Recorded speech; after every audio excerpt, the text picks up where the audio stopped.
welcome back to my channel. To those who are new here, my name is Stacy Diane, 22 years old, turning 23 soon. A graduate of Bachelor in Secondary Education major in English from Xavier University, Ateneo de Cagayan, Philippines.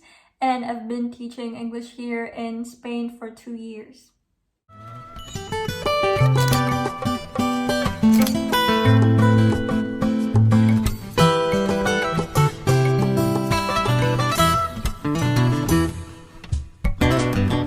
So today we're going to be talking about the application for Language Assistance Program for the year 2022 to 2023. And I will mainly be talking about the application process and also the expenses. So let's start.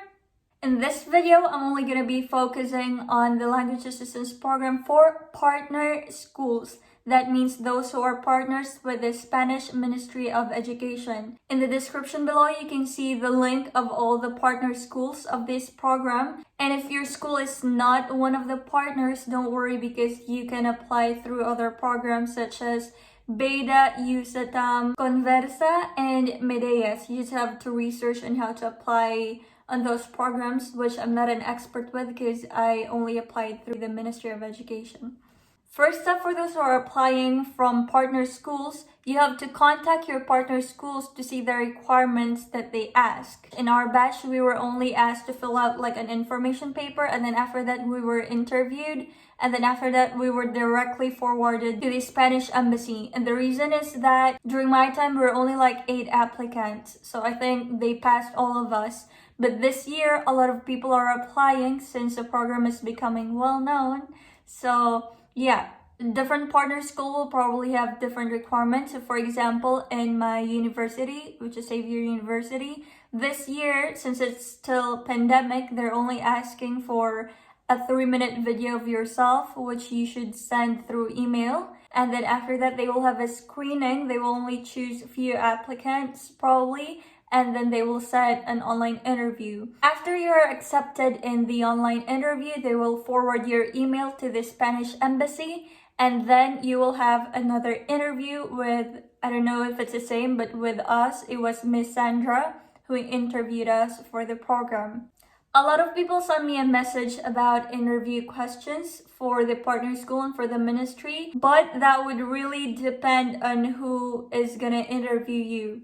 Because in my time, it was the Vice President for Academic Affairs and also one of the language assistants who was also a faculty member of this school. So I really don't know about the questions that they asked, but based on my experience, they asked us questions like how would we handle rowdy students, how we would handle living in a country with a total different culture, and also how would we handle missing our parents or like being away from our family in general.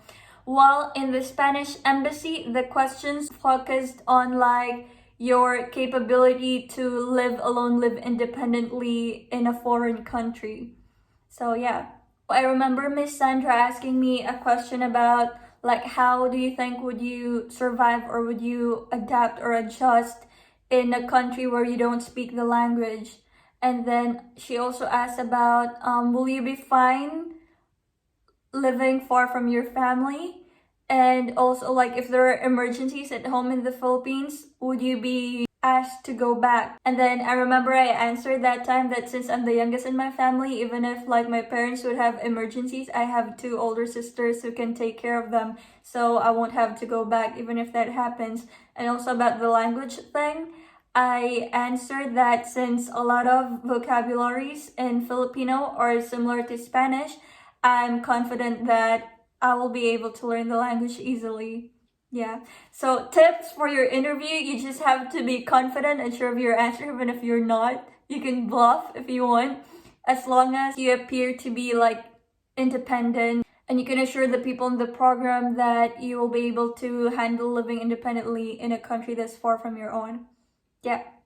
And after you're accepted to the partner school interview, Spanish embassy interview, you will have the visa application. And with that, you will have to process it in Manila. You will have to authenticate your documents, specifically your NBI clearance and also your medical clearance. So you will have to do like a full body checkup like what OFWs do.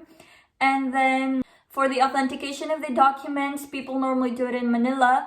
But recently, like last year, I think it was last year, like 2 years ago, authentication was opened in Davao. So you can also do it in Davao now. Let's talk about the visa application process. As I've said, you will be asked for a medical certificate, NBI clearance, your birth, what's this? What do you call that again?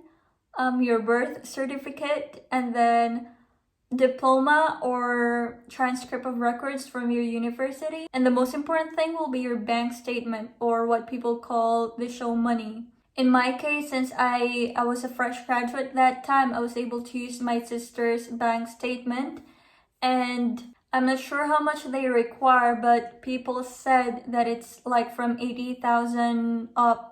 So as long as you have that amount of money for your bank statement, I think they asked for the past 3 months minimum, or like the past 6 months, and you have to ask for it, I think 2 weeks before your visa appointment, because if the bank statement was released like a month before your appointment, they will ask you for a new one. So for me, the visa application was the most stressful part of the application process, and also the waiting time, like waiting for the results of the interview, waiting for the results of the visa, and then after that waiting for your school placement and all those things. Yeah, so anyway, next thing that we're gonna be talking about will be the expenses for everything.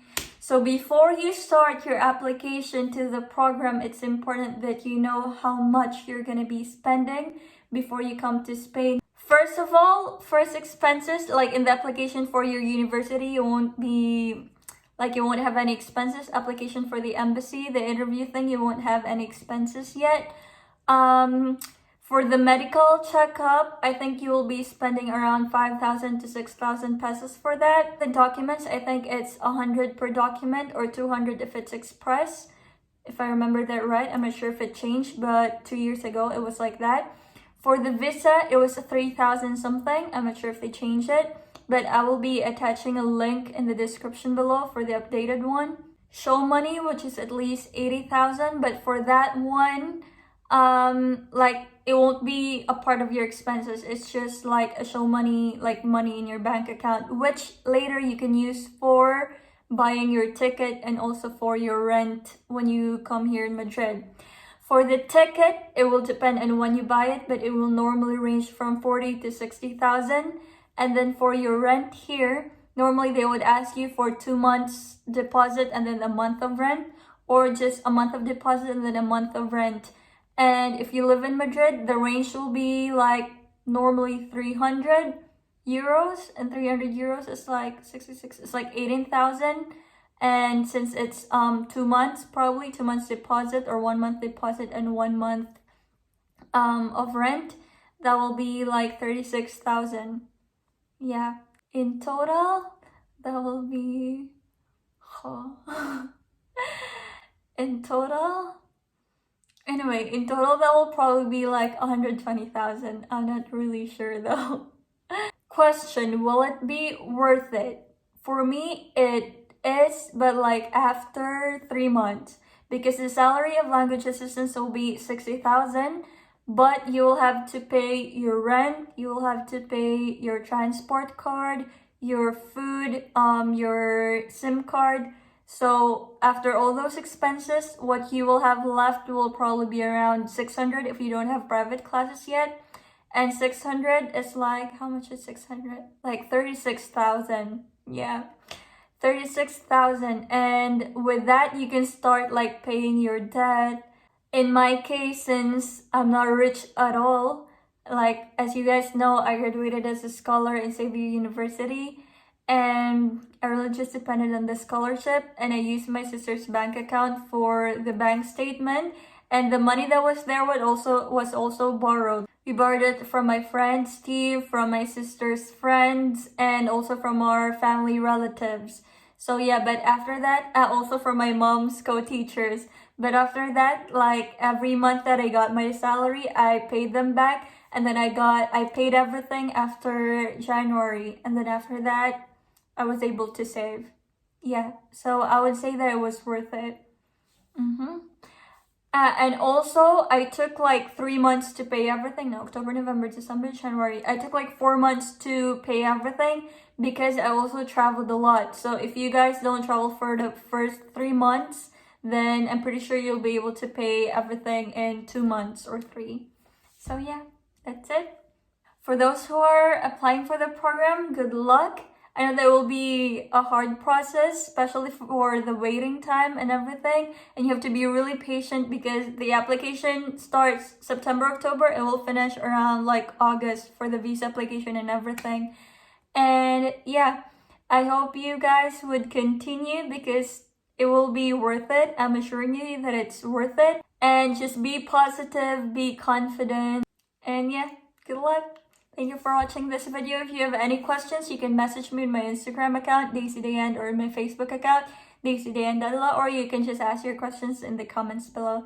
Thank you so much for watching. Don't forget to like this video and subscribe to this channel and follow me on my Instagram account. Thank you everyone. Bye! If you guys enjoyed the video, or if you want to know more about what's like here in Spain, or if you just want to know about me in general, please click on that subscribe button. I'll see you guys in my next video.